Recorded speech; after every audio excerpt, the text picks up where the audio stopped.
All right, guys, 9:30. So welcome to the last presentation of the night. This is Hot or Not, Offensive Security Edition, After Dark, right? Okay, thanks for taking some time out to join me. I know a few of you were probably over at that MadSec meetup, so I saw a few of you over there. That's where I came from too, but thanks for coming for a technical talk here at 9:30 at night. Who am I? My name is Travis. I am a security consultant, senior security consultant with Trusted Sec. I see a few of my peers down this way here. I'm also a creator of dad jokes. I am the husband to a wife. We live over in Madison area, just north of Wanakee. I got 3 kids, and we thought life was easy enough, so we just got a 6-month-old puppy on the side too. So life is busy. But when I'm at my day job, I'm doing offensive security engagements. It's going to be internal pen testing, external pen testing, dabble in adversary simulations, red teams, things like that. But really, Trusted Sec does everything under the sun security related.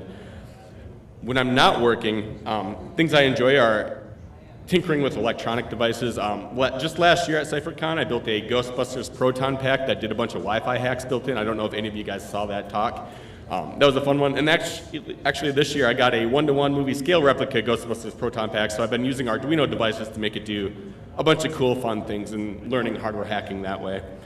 Also, I dabble in ham radio, so I'm a general license holder. W9HAX is my handle, my call sign, and I do a DMR, and actually tomorrow there's some severe weather sparking up in the area, so we'll have some of the Midwest storm spotters jumping in, hopefully, and making things interesting. And then lastly, I know I just played Preston next door. I'm an avid Mortal Kombat player. They got Mortal Kombat 2 next door, so if anyone wants to challenge a duel, I'll duel you. All right. So what are we going to do today? We're going to talk about things in a collaborative manner. I'm more of a presentation by participation type of person. So we're going to do this in a game show format. Has anyone used the software Kahoot in the past? Right? Probably in the enterprise, a few hands, yeah. So that's what we're going to be using to kind of live poll the audience, kind of bring you guys in, because there are no right or wrong answers on what we're doing today. Kind of want to see where you guys fill in to things. We're going to focus on offensive tactics, techniques, procedures, so things that maybe some blue teamers might not be as familiar with. And we'll kind of get a poll of the audience of who does what. Are you red team? Are you blue team? Are you mixed team? And what we're looking to do is find things that maybe traditional vulnerability scanners won't find and bring your attention to those. And really, I don't know what are those things. Hopefully you, the audience, will help you decide what those things are today. And lastly, we're going to have some fun. I try not to take myself too seriously, so this talk, 9:30 at night, it's a good fit. So first thing we're going to do, go ahead, scan the QR code. This is going to bring you to Hot or Not. That's going to be where you register and get in the queue. We can go ahead and play the game. So let me know. I'll get a show of hands once everyone's ready to go.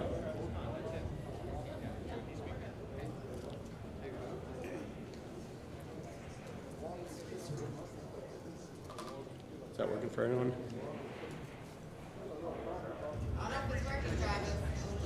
Not working? No, it's on.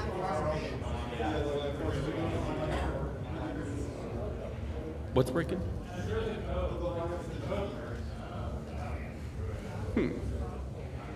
Not working?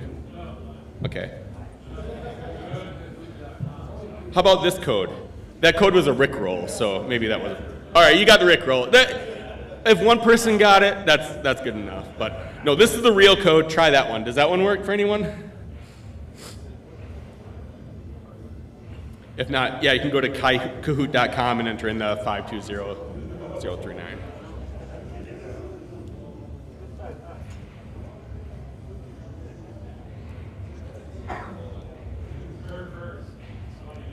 That's right, it is. And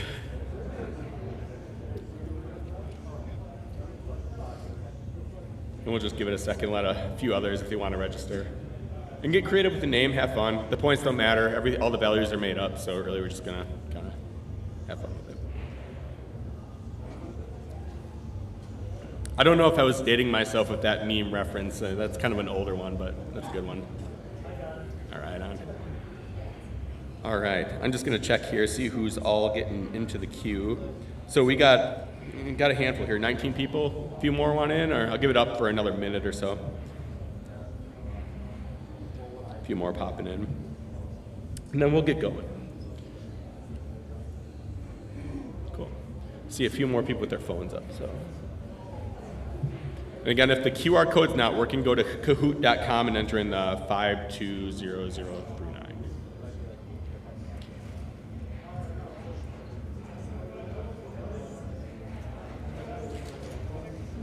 All right, I think everyone's good. If we're ready to go, let's see. We have a total of roughly 32 people. That's awesome. Yeah, it's great. I think it's capped at 50, so we don't have a whole lot more ceiling. But Casey, do you want in? Go ahead and scan the code if you do. All right. Okay, so we'll go ahead and get started. So thanks for joining. So the first question I'm going to ask is I'm going to ask it via Kahoot, but I'm going to ask the audience. I want to kind of get a poll. What it is, or do you know a thing or two about a thing or two? So first question, let me pull up Kahoot. I'm going to start this game here. Cool. All right. 3, 2, 1, countdown. All right, start. Okay, poll. So there's no right or wrong answers. You can do a multi-select here. But what is it you do here? You have like 30 seconds to answer on your phone. Are you an offensive tester? By offensive tester, I mean, do you use and pack it daily? Do you know the switches? Do you know what all the things do? If not, are you a blue teamer? Are you a defender?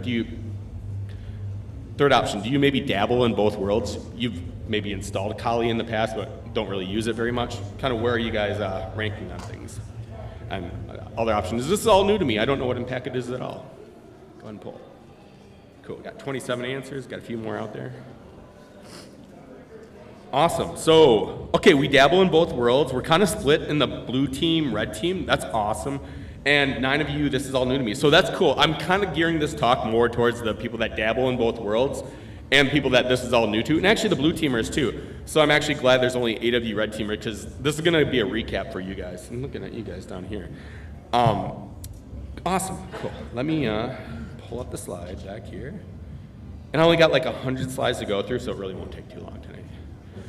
So first thing is we're going to take this from an external perspective. We're going to work from the outside inside, because that's how an attacker works. So first thing we do, and this has been done since the early days, is a password spraying, but we have a different approach at how we do this. What is a password spray? Well, don't you mean brute force attack, Travis? I don't really mean brute force attack, because brute force, you're just hammering on things, right? What happens when you hammer on things? You lock out accounts. So password spraying is kind of a new way to approach account spraying. So what we'll do is we'll go at the beginning of an engagement. We'll go on sites like LinkedIn or the homepage of your company, their about us, their company directories, their leadership page. We'll figure out who works at the company, first names, last names, it doesn't really matter. We just kind of merge it all together, figure out the email address format, then we find an authentication point. Things like Outlook Web Access, things like Microsoft O365, for example. And we're going to take that, we're going to try to log in with all those usernames we just identified, all those emails, and we'll try to log in with weak, common, known passwords. Things like seasons, things like years, spring 2023, winter 2022, exclamation point, right? And more times than not, we might hit one, right? Well, that's called a password spraying attack. And actually, the tool that I'm going to show here is a tool that one of our teammates wrote. His name is Melvin Langvik from my team, and he wrote this tool called Team Filtration. It's kind of neat on how it works is because it uses the Microsoft Teams API to go through, figure out whether an account is valid or not. We can essentially supply a domain, enumerate valid accounts, and then it's all built on database logic. So it manages your password sprays. It knows when's the last time you sprayed that account, so you can sleep 60 seconds before you spray it again, so you're not gonna lock them out. So Team Filtration, that's a really cool password spraying technique, and just in general, password spraying, something we're gonna do on nearly every engagement. And I'm gonna give you 3 of it, and then you can kind of rank them in the hot or not version, or in the game. Next, say we don't get in with the password spray, how else do we get in? Well, another common technique is a credential harvesting attack. There are many frameworks out there that do credential harvesting. One of our favorite is a framework called GoFish. Who in the room has used GoFish in the past? I see some hands, a few of you. So GoFish is a great framework. It allows you to use templated emails, landing pages to make things really easy. And what we're doing here is you saw the user entering credentials into a simple bootstrap web form. When the user credentials are submitted, they click login. They go to wherever we send them to. We can redirect that traffic. In the meantime, on the framework side, what you're seeing right now is GoFish. It's kind of a cool framework. It gives you all the results you can go through. You can see that user submitted data, get the username, password, and use it. That's pretty cool. It was one of our favorite ways of phishing because you're not delivering any kind of malware or whatnot. Now, that said, one downfall of GoFish is you only get the username and password, and nowadays everyone's using multi-factor, right? right? All the companies are using multi-factor, right? So what can we do against multi-factor? Things like token harvesting. So there's another framework out there, that's 3 of them now, that exist. This one is called Evil Jinx. Evil Jinx is great because it kind of does all those things that GoFish was doing. We still here, user submits username and password, which you just saw the user submit. Then they get prompted for that push code. In the meantime, in the terminal here, we have already harvested that username and password. Well, Evil Jinx allows us to use a proxy, a combination of Apache and Nginx to proxy that traffic. We broker that authentication, and you see they still go through that push notification. They get the prompt. Everything goes the way they think it should go. And then you'll see right at the bottom right-hand corner of your screen, real quickly here, you're going to see that a session cookie comes in. Let's see when it happens here. User gets redirected. Okay, session or all authorization tokens have been intercepted. Normally you see a 403. That user normally logs in seamlessly. They are now logged into their account. In the meantime, you've harvested a session cookie. What you can do is you can export it. It's a JSON blob. You can then take it, import it into your browser, refresh your browser, and guess what? You're logged in with an active session on behalf of that user. You essentially intercept their username, their password, not their MFA token, but they've done that part for you, and you've gotten the session cookie in return. So very powerful attack technique. And that's called Nginx. So what I'm going to do, that's a pretty cool meme. I like that. You're phishing attack, you're going in with the pizza, and you hit them with the spoon, baby food. I don't know. I got out of the dad years, so that's very relevant to me. Okay, so on your phones again, turn on your phones. Next question is, what's hot, what's not? Again, no wrong answers. You can multiply select. Let me go into it. Another poll. For your phishing, what would you prefer? What do you prefer? What do you use? Do you use password sprays? Do you use credential harvesting, token harvesting? Or lastly, malware delivery. That's tough nowadays, right? Malware delivery. Who's landing C2s nowadays? Sprocket? Anybody? Got some answers popping in here. Let's see where everyone ranks. Yes, question. No.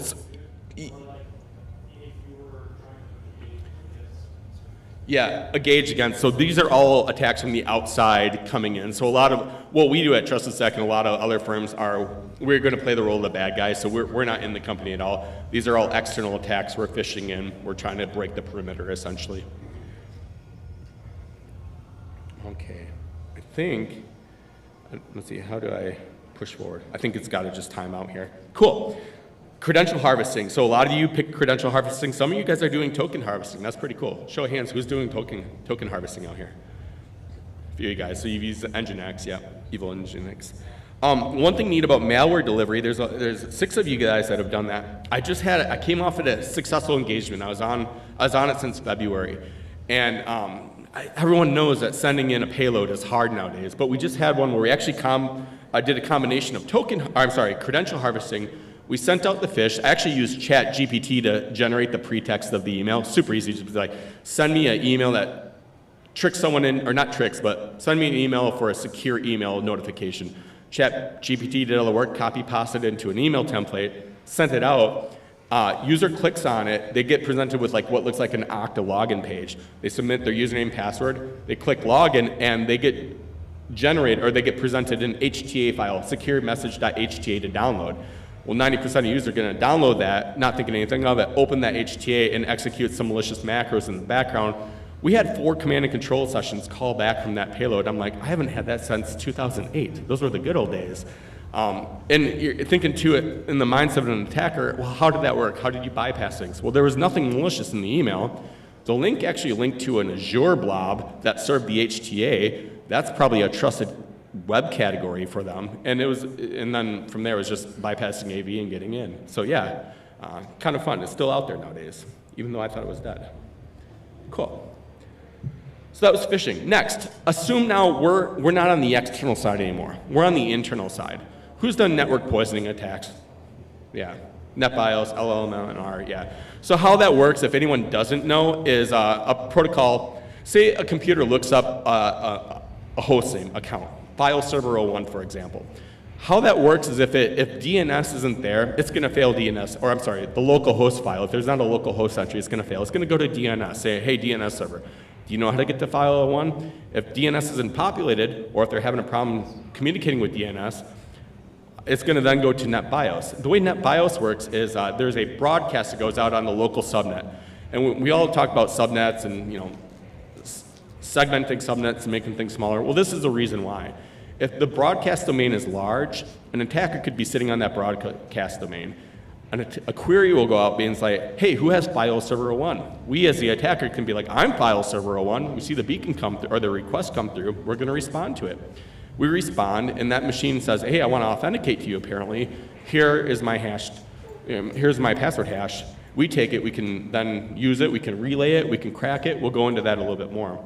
Well, what does that attack look like? Who in this room has used Responder? Show of hands. Responder? A few? Oh, okay. I thought there'd be a few more that have used Responder in the past. Responder is a great way to kind of automate and listen for those broadcasts come through. We can selectively then poison what we want to, and you'll see that coming here right now. So I have Responder listening. I'm on my victim machine right now. All they're going to do is browse for a file share, file 01, for example, or file server 01. Responder sees that on the attacker machine. We see that one host created for file 01. We, as the attacker, we replied to it, and we said, okay, Angela Moss, right, from Evil Corp. Who's seen Mr. Robot? Everybody should have their hands up here right now. So Angela Moss has sent us an authentication. We see the password hash come through. We can then take that, we can relay it, we can crack it, move on with it. So we essentially have domain credentials at that point, or domain user access. So that's NetBIOS name spoofing. Another attack that we've been using as attackers is IPv6. Cool thing about IPv6 is the Windows stack by default now has IPv6 enabled. Probably not using it, but it's out there, it's enabled. So we as an attacker know that, and the neat thing about IPv6 as well is it takes priority over IPv4. So we as the bad guy will spin up an IPv6 DHCP server, issue out IPv6 based addresses, those machines will bind to it, and now all of a sudden that traffic's being routed through us, the attacker. It's kind of a cool way to become man in the middle, right? Don't really have a live demo for that one, but you can kind of see how that attack works out here. So let me, again, go back here. I'm going too far ahead. Let me pull the audience. So pull out your phones again, get ready. Anticipation. A multi-select question. Network poisoning attacks. What do you prefer? I got a few options. Are you a NetBIOS fan? Do you like using Responder? Is that still hot, or is that dried up in your environment? I'm kind of curious. IPv6, is that cool? Still effective? Or are you a crazy man and still use ARP poisoning and crash everything? Yeah. Or do you have another other? And if you have another, I'm going to call on you. Got a few. You guys see a lot of issues with N06 where clients get set up, it causes problems with the network? Yeah, we do see it on occasion. Normally, the longer you run, the more problems come into. We've seen it, I want to say, Justin, if you know, with Teams, right? With Teams automation, like go break the Teams communication. So there are definitely a few nuances. You want to be careful with it, yeah. So when you run it, what do you push it off, 2 or 3 minutes and turn it off? Yeah, normally just to kind of capture what you need to, and so if anything, it might be a hiccup on the network, but I guess that comes with any poisoning technique, is you're bound to maybe break something. And even with Responder, there probably is some archaic thing that's relying upon NetBIOS, and if you break that communication, it could, affect things. But you try to have that minimal impact on users. Okay, I think we're all picked. Oh, there's a lot of you guys that picked other, but a lot of you guys are using Responder. Same thing. You would think that attack's been out, since 2010, 2011 or so? But it's still out there. It's still not dried up. We go into enterprises, new ones every day, and we're still seeing that attack out there. It's amazing. Even mature clients still fall victim to NetBIOS attacks. IPv6, it's still out there as well. Until a client's gone through the cycle of a test a few times, normally that's going to be a new one for them. ARP, you got all crazy, 7, yeah. And then other, so show of hands, who did other? I just want to pick on one of you, other than Justin. Who else? You're not 7 people right there. Someone else picked other. Who? No one? What do you prefer? SMB relay? SMB relay. We're going to cover that one. Yeah. Right on. Cool. Yeah. That's a good one. That's a good one. Yeah. Justin, what else do you use for your man in the middle? Okay. Right on. Cool. All right. So next, jumping out of network poisoning attacks. Go into this. Whoop. Is Windows 2000 accounts. Is that hot? Is that not? And I'm actually going to quiz you on this one before I go into it. So let me pause this. I'm going to poll the audience. Windows 2000. Windows 2000 pre-2000 accounts. Is that hot or not? Shh. No spoilers, Justin.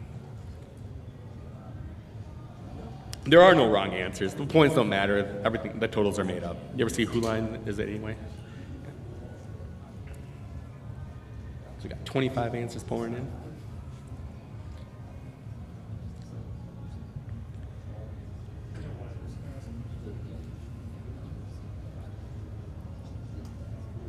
So let this one time out here. Oh gee, there's still 20 seconds left.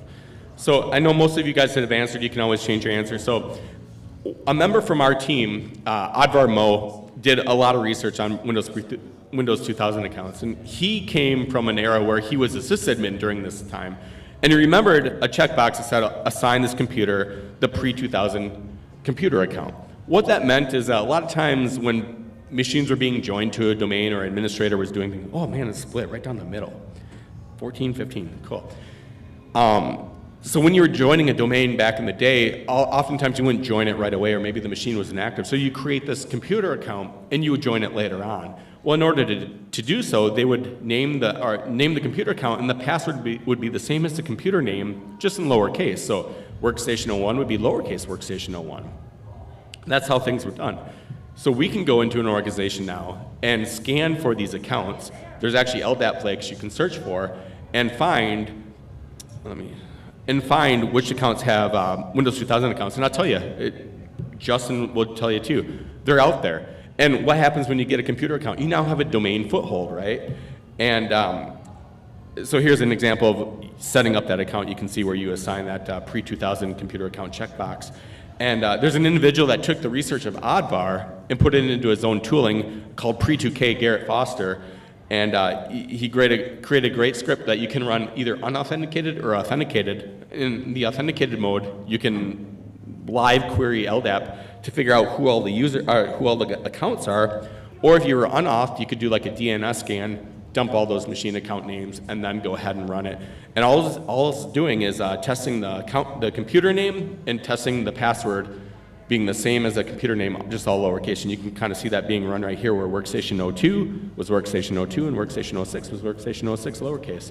It's a great way to kind of find that domain foothold if you're struggling for it. I can't tell you how many times all my other avenues have dried up. I'll run pre-2K, and boom, we have a foothold on the domain. So something to keep in mind, especially if your domain's a little older, if your company's a little older, it's been established since pre-2000, look for these. Okay, next. SMB relaying, right? So I talked earlier about some of those man-in-the-middle techniques, the responders, where you can harvest the hashes, you can take them offline, you can crack them. Well, for say example, they don't crack, you don't have a Justin on your team that's a cracking wizard. You can take them, you can relay them. And that's kind of a neat thing. Who here is doing like vulnerability scans? Nessa scans in the organization probably should be everyone, right? Y'all are probably patching the criticals, y'all probably patching the highs. Are you really concerned about the mediums? Not as much, right? Well, this finding here is SMB signing. That's a medium severity finding, so oftentimes this goes under the radar. And I can't tell you how many times we come to an organization on year 1, year 2, and we find that hosts do not have SMB signing enabled. Well, what's the impact of that? We can take those credentials we harvested earlier, we can relay to them. So that's what this demonstration is going to show.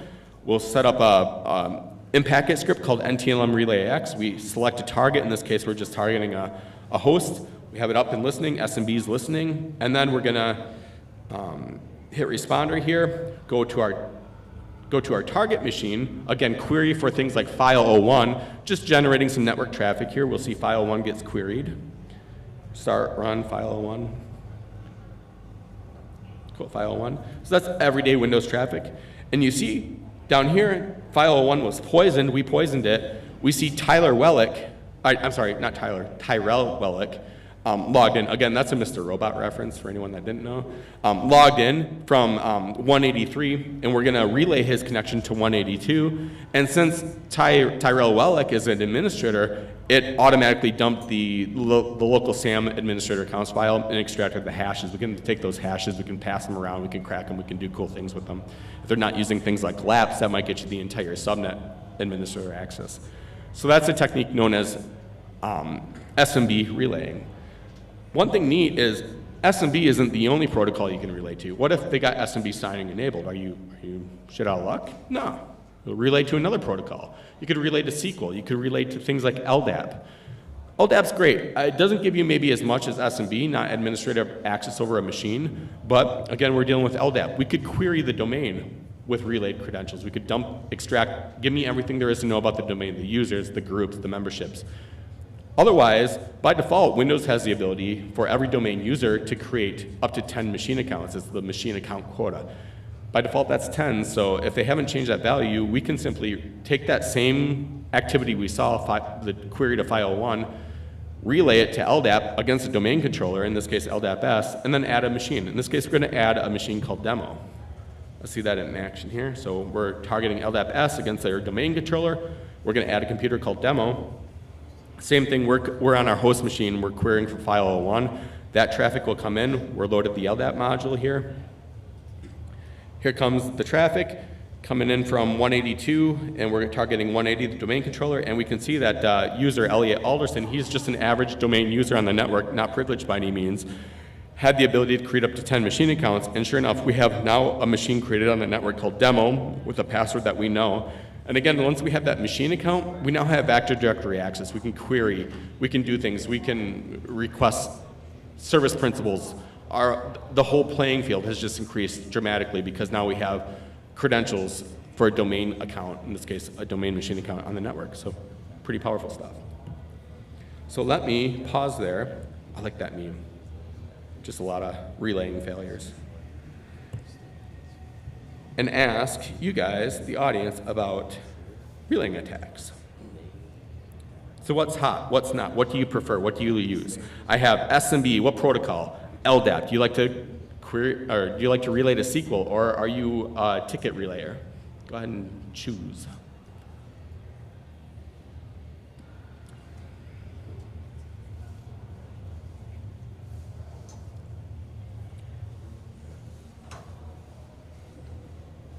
I queried it, or I've relayed to SQL a few times, but never really had much luck with it. I think we were like a non-domain join test machine or something.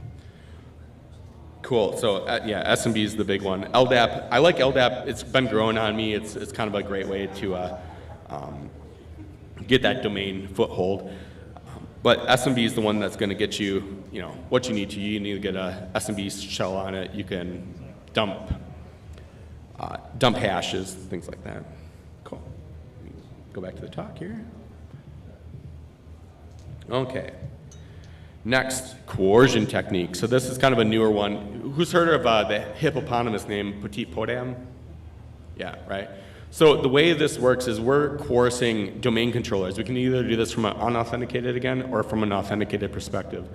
And the neat thing about it is we're tricking the domain controller into querying back to us, the attacker. We're saying, hey, go look up here. We'll look for the EFS system, the encrypted file system, and we'll say, hey, query back to the attacker. That machine then calls back to us and provides us with an authentication in the machine user context. So in this case, if we're targeting things like a domain controller, that domain controller is authenticating back to us. We can take that, we can relay it to other things like ADCS, which we'll cover in just a minute.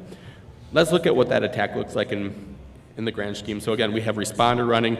This is simply responder. The only reason we're running it here is to capture the inbound handshake. You could use other protocols too. We're using Courser. We're using, again, the domain user, Elliot Alderson. Real basic account. We provide our attacker machine IP and then our domain controller.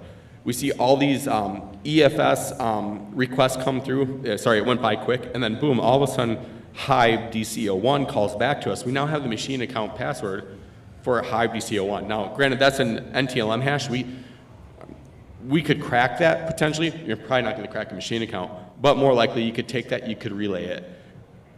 kind of a neat coercion technique, something to know about. And the thing you could relate it to are things like Active Directory certificate services. Who's familiar with ADCS?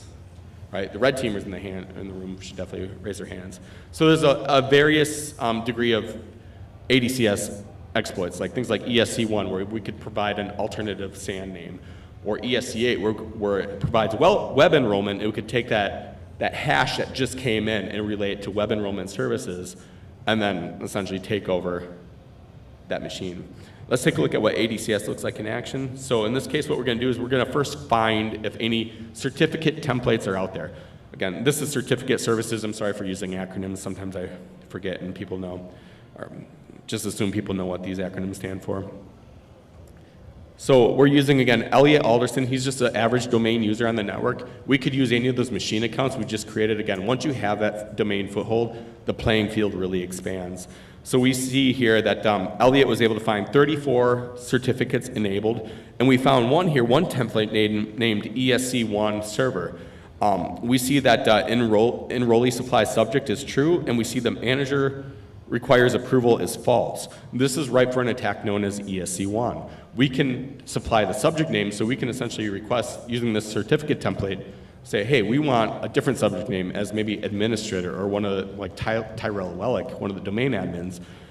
There's no approval needed, so that's what we're doing here right now, is that we go through, we then use Certify to request that, use the template of ESC1, we request the alternative name as DCO1, and sure enough, we get a certificate issued as DCO1. We can use that, we can authenticate, we can pull the NT hash, and then we can take over, do a secret stump, extract the domain controller. So that's kind of the gift that's been keeping on giving since 2021.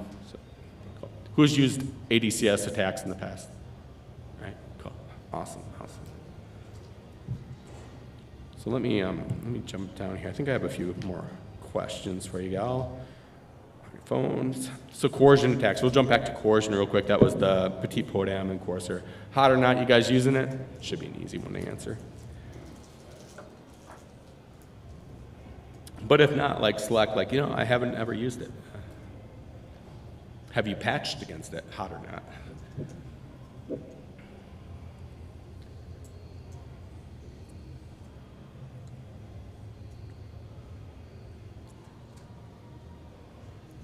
At least we have some background filler music coming in from over there. Again, the offer for Mortal Kombat is still on the table. All right, so yep, there's a lot of you guys like it. Justin, you're probably one of the ones that don't like it. Yep, coercion attacks, I would agree. That's a hot attack. And then next question is regarding Active Directory certificate services. Hot or not? Spoiler, that's super hot.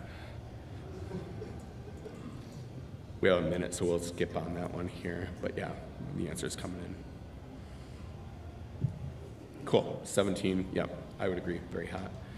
Okay, next, just kind of rounding things out here, last few slides, is a pass the hash attack. So earlier on, we did the SMB relay where we extracted the local SAM accounts file. So in this case, we're just taking one of those hashes, we can take it, and we're using the Walter Peck.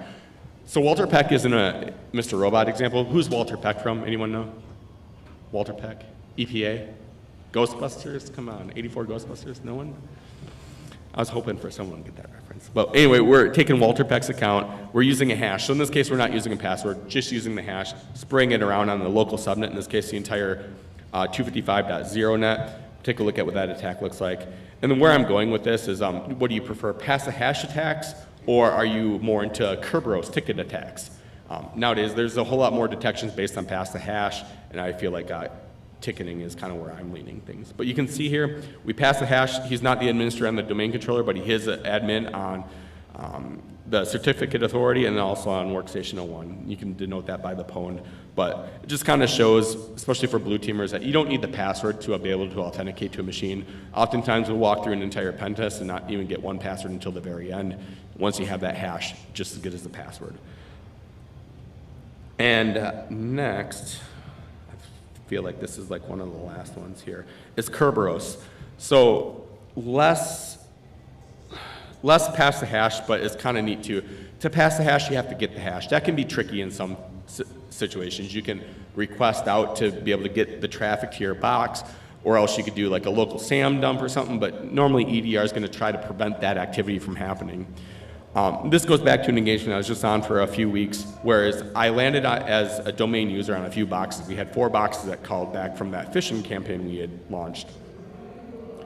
And we used something called a TGT delegation, and this is a beacon object file. So this is a memory resident file that allows us to inject our code into it and extract the current user TGT ticket. So essentially we have a ticket now. Once we have that ticket, we can request things on behalf with that ticket, kind of like a hash, but in this case, so here it is where we're receiving the user's ticket, we extracted it, and then from there we're using that ticket in a Bloodhound query to extract the domain. So in this case, by simply using and requesting the ticket on behalf of the user, I still don't know their password, I don't know their hash, but I do have a ticket that's normal user's traffic. I then use that ticket, request it with Bloodhound, and extract 36,000 users, 21,000 groups, GPOs 1,000, containers, computers 22,000. So we're just like getting all this information from the domain just because we landed on a box as a user. Essentially, we have the rights to have that user. So I believe that's one of my last questions on the Kahoot is hot or not, what do you prefer? Do you prefer passing the hash? Do you prefer Kerberos authentication? What other options do I have here? Yeah. So like the Kerberos logo with the 3-headed dog is gnarly.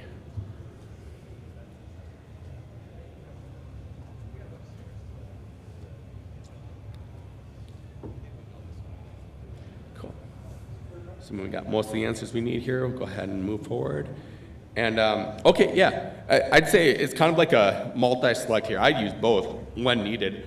Sometimes if you want to be more stealthy, I'd probably lean towards the Kerberos tickets, but yeah, I agree, kind of a split right down the middle. But anyway, that's everything I had planned for today. That's my talk. So if you have any questions, you can reach out. My name is Travis, W9HX. Hit me on the Twitter. If you have any questions about services, trust a sec. But yeah, thanks for joining tonight. Enjoy your night. Go over, play me in Mortal Kombat. All right, thanks.